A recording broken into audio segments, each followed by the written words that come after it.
агентства DHA. На нем подозреваемый в нападении на посетителей клуба Рейна в новогоднюю ночь. Больше 2 недель его разыскивала турецкая полиция.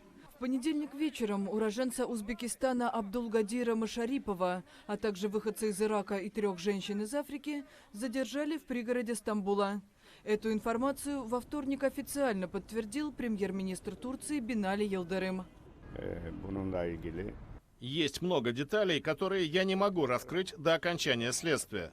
В свое время власти поделятся ими с обществом. Но самое важное – преступник, совершивший это чудовищное нападение, пойман. Найдутся и те, кто за ним стоял. На этих кадрах убежище, в котором скрывался подозреваемый. Во вторник полиция позволила журналистам взглянуть на это место. Дверь выломана, вещи разбросаны по полу. Губернатор провинции Стамбул заявил, что Абдулгадир Машарипов признал свою вину, а его отпечатки пальцев совпали с обнаруженными в ночном клубе.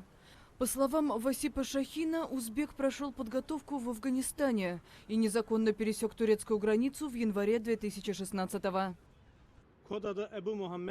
Он скрывался под именем Абу Мухаммед Харасани. Он родился в Узбекистане в 1983 году. Он хорошо образованный террорист, знает 4 языка. В новогоднюю ночь вооруженный мужчина открыл огонь по посетителям популярного стамбульского клуба «Рейна». Он застрелил 39 человек и скрылся. Ответственность за нападение взяла запрещенная группировка «Исламское государство». И по словам губернатора провинции Стамбул, это не подлежит сомнению.